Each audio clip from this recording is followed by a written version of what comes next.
What's going on, guys? It's that time of the week, game week 22. We are on game week 22. Time for your predictions. Every place from relegation to mid-table to the top of the table to Champions League spots to Europa League spots. That's what I'm trying to say. More important than ever.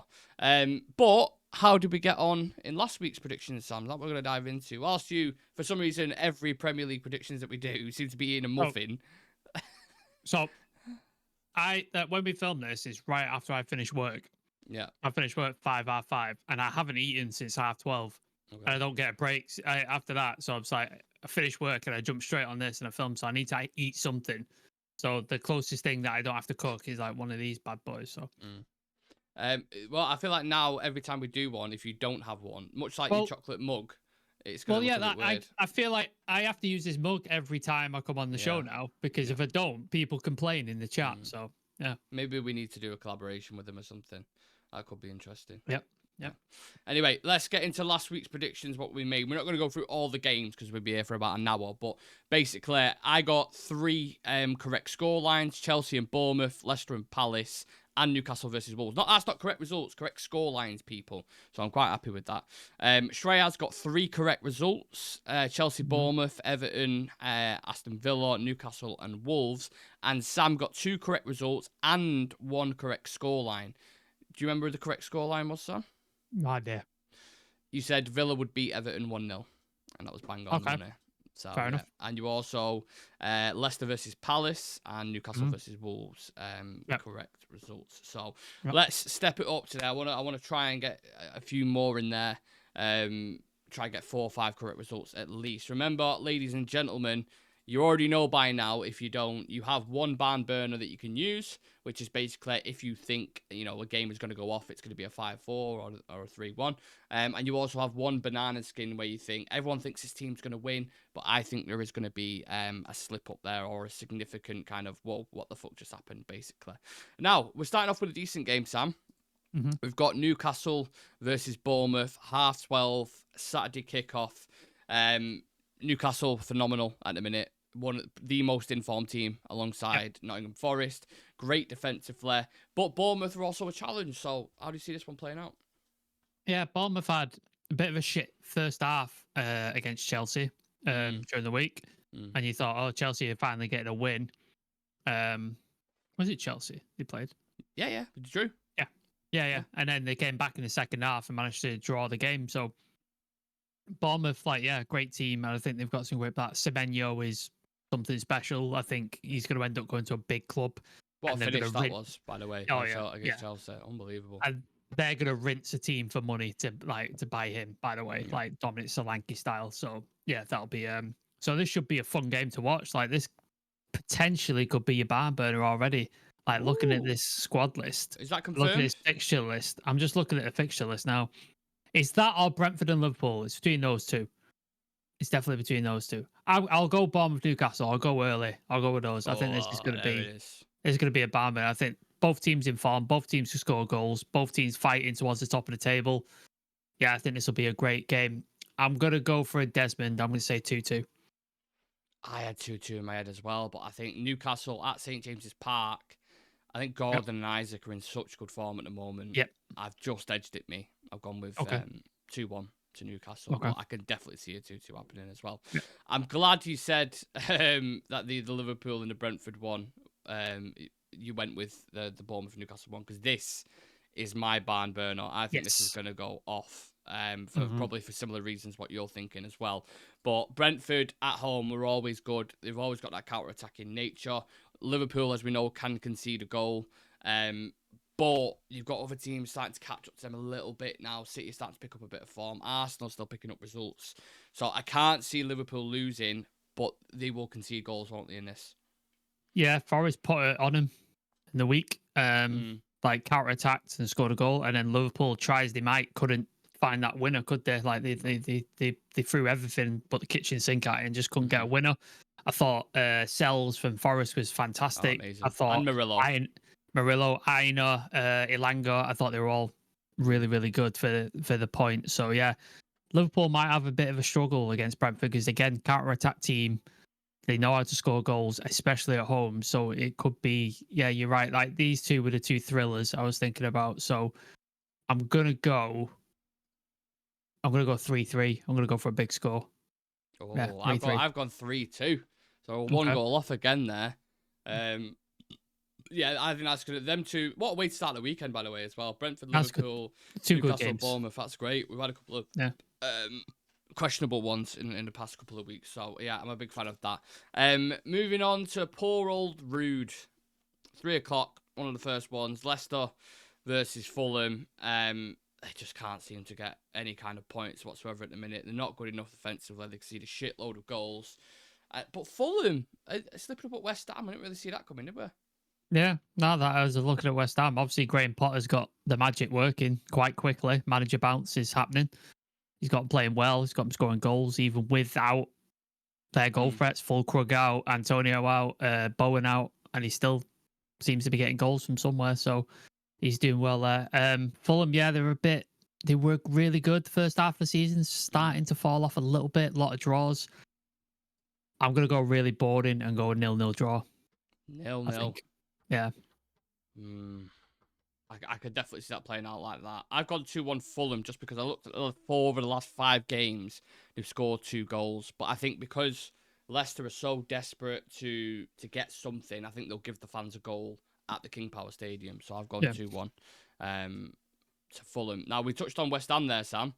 They play Crystal Palace at home, again at the London Stadium. I think this is one of the hardest ones to predict, but Yeah. I'll get your thoughts on it. Yeah, Crystal Palace have found some form, getting some wins together. West Ham have just picked up new manager, stuff like that. So it's interesting, man. It's really interesting. I think West Ham at home is slightly different to West Ham away. Yeah. I think you got like home support behind them. They were very, no offense, Arthur, if you're watching, they're a bit feral, the West Ham fans. A bit. Yeah. So I'm gonna go 2-1 West Ham, but I think it'll be a close game. I think there'll be like there won't be much in it. It'll be like a slice of paper in between the two teams, and I think West Ham might just edge it, maybe with like a penalty or something like that. Yeah. I don't think there'll be much quality between the two, as in terms of like one is majorly better than the other. Yeah. I've gone the exact same, and I also think Palace don't travel well typically, so I could definitely see a 2-1 there for sure. Then 5:30. One of the other games of the weekend, Arsenal versus Aston Villa. And if we all remember from last season, this was the one where Arsenal slipped up and ended up losing the title. And Unai Emery returning, you've got that whole narrative. But I'm looking at it, I'm like, I can't see Arsenal losing, but I think they can definitely drop points to a draw. So I've just gone straight off the bat for a 2-2, me. It makes sense. Arsenal clearly know there's something not right or not enough about this team to win titles, because they're now going out, they're getting Zubimendi, they're looking at strikers. Sesko's been on the sort of mentions and stuff like that. If they get him. You'll be very upset with that. Yeah. So yeah, it's interesting that they've recognized, like, yeah, if we want to win a title, we're gonna have to invest in this squad, and that's what they're doing. Villa are weird, aren't they? Like, they've got some quality players, but sometimes they show up, other times they don't. It's a bit bizarre. Maybe it's being in Europe again that it's just sort of set them off kilter a little bit. These are the kind of games where they would turn up, wouldn't they? To be fair, yeah, you know, they've got to smell a bit of blood, and it's like, you know what I mean? Like they beat Everton, but they didn't look good beating Everton. Villa, they didn't look like thrilling beating Everton. So it's like, yeah. So I think Arsenal just edge it. So I'm gonna go 2-1 Arsenal. I think they'll just edge it. Well, if they probably a corner, I'd imagine. Yeah. If they do, and obviously you've got Liverpool, you said they're going with a draw, right, for Brentford. So that's Arsenal effectively back in the title race, right? If that happens. Yeah. Like, I don't want Arsenal or Liverpool to win the title. To be honest, I hate both of their sets of fans. Correct. But it's slightly more palatable for Arsenal to win the title than it is for Liverpool to win 20 titles. So for sure, I would agree with that. You mentioned Villa's last opponents were Everton. They host Spurs at Goodison Park. David Moyes back at the helm. Not the club that Aaron thought it would be. He thought it'd be back at West Ham, but he has returned to the Premier League. He got it half right. West Ham sat their manager. Yeah, a few of his predictions. So, he got a few right. He got a few. Spot on. But he's back at Goodison Park. Tottenham on a really, really bad run of form at the minute. Is there a sense of danger that Ange could end up going, do you think, if this continues? I think it depends like on the game, because certain games you see how good they are. They play well and they score great goals, and then defensively it's just a disaster, isn't it? Just absolute fucking disaster. Like that goalie had a really good game against Arsenal in the cup, and then had a bit of a sort of not shit performance, but not a great performance in the week. So, and then they've got loads of defenders out. Porto was awful against who did he play in the week? I can't remember. Arsenal, North London Spurs. Oh yeah. Porto was terrible, like really fucking terrible. Like, it was just not a great performance. And they're missing Van der Ven, they're missing Bentaker, they're missing who's the psychotic centre back that they've got, the Argentinian Bernardo. Yeah, so they're missing a lot of players. Son looks off it as well, doesn't he? Just doesn't look up to it. So yeah, I don't know. This one's tough, man. Hard, isn't it? I've gone with the. Go on, you go. I'll put my neck on a line. I'll say Spurs 1-0. Just. Oof, 1-0. This is. It could be the other way. It could be Everton 1-0 as well. I reckon. Yeah, I've gone with a banana skin. Me, I think. I don't think it'll be 1-0, but I think Everton will definitely pick up some points or a point. I think it'll turn 1-1. And I think the crowd will really start to turn against Ange. I was listening to a player before. Can't remember who it was, or I think I might have read it. They said Ange doesn't really do tactics, coaching. It's kind of like more about personality and principles in a game and these kind of things. And I was listening to it. I was like, that's a bit mad, isn't it? Defensively, that could definitely be true, because defensively they look like they have no idea what they're doing at times. Yeah. So, but you just think with Moyes, Goodison Park, that good feel again. I think they'll give them something. I'm interested to see how that plays out. We also have on the Sunday, Sam, Man United versus Brighton, but people have to check out the preview for that one, don't they? Yes. Do you want me to give mine? Because I'm not in the preview, so I can give. Shall I give my score prediction? Go for it. Yeah, Ruben Amorim said in his presser ahead of this game, basically said the rest of the season is going to be a roller coaster. Yeah. Which does not fill me with confidence, to be honest. This is a big dip on the Pepsi Max now, isn't it? Towards Brighton. Yeah. And after that Southampton game, God knows. And I think Brighton are a much better team. I predict a 2-2 draw, Man United, Brighton.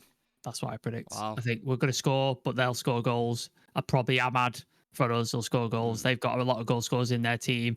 Matoma, João Pedro, and Ciso, not Kudus. What's the fucking... I can't remember the other guy's name.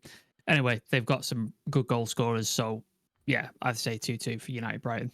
Go check out the preview to find out Nick and Shreyas' one as well for full breakdown, tactics, all that sort of stuff. Very interesting score prediction that we did at the end of that one. Last couple of ones, Forest versus Southampton. Now, on any other typical day, I would say Forest absolutely smash them. I thought Southampton were really good against us yesterday. I also thought we were bad. But the way there was something there, that they had something. That doesn't make me think they're going to go and beat Forest, especially away. I think it'll be a 2-0 win for Forest, but I do think Southampton will give a bit, They've got two decent players, Southampton. They've got obviously Tyler Diblin, who United have been interested in, and the guy who tore Lenny Yotto a new arsehole, Lane. So they're two good players. So if you can get them playing well, they can cause some serious damage. But yeah, I don't see anything but a Forest win. I'm going to go 1-0 Forest. Forest at home is a very... Like, you saw the atmosphere when Liverpool came there. It was a fucking proper, rocking. So I think Forest 1-0. They've got a really settled team them at the moment, haven't they? Everyone knows the roles. The chemistry's spot on. The two centre-backs are absolute colossal units. Chris Woods is having the best season of his life in terms of goal scoring. You always get that sometimes, don't you? Every 3 or 4 seasons, you get that one team who just do a bit of a madness. Fair play to them. They've done really, really well. If anything, let's have Nottingham Forest win the league. Oh yeah, I'll take that. All day. Arsenal and Liverpool fall by the wayside. That'd be absolutely perfect. Have a Leicester season where Forest win the league. I'll take that.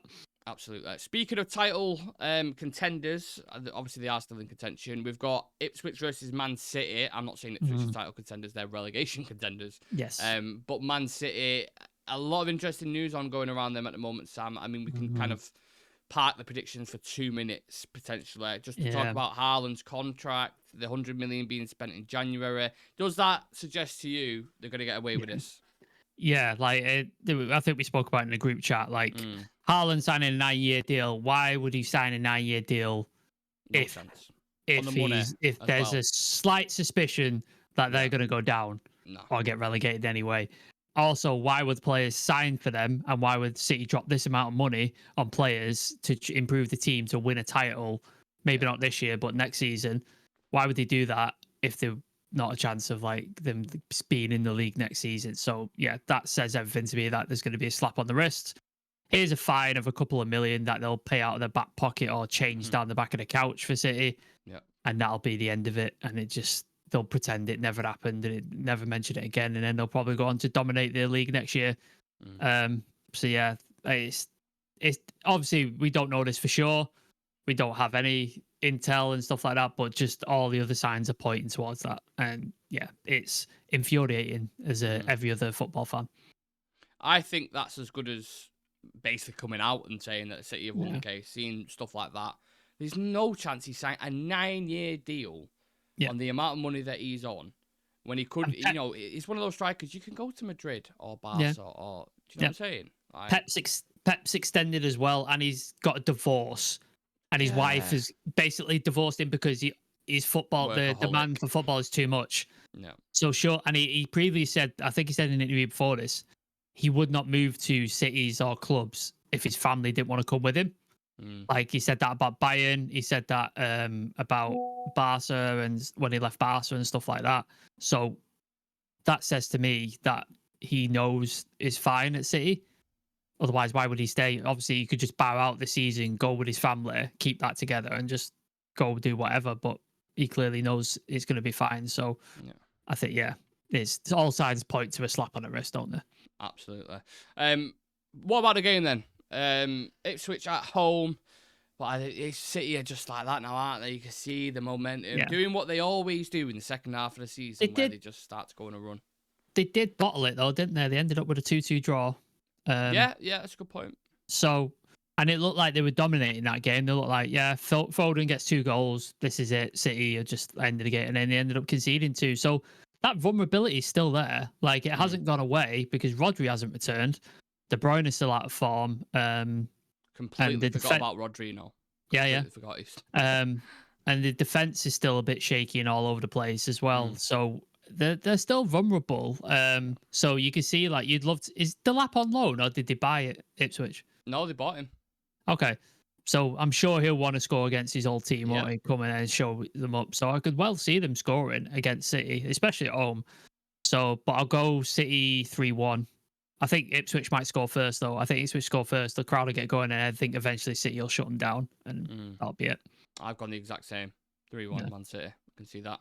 And the last game of game week 22, Monday Night Football, the mighty Chelsea at Stamford Bridge versus Wolves.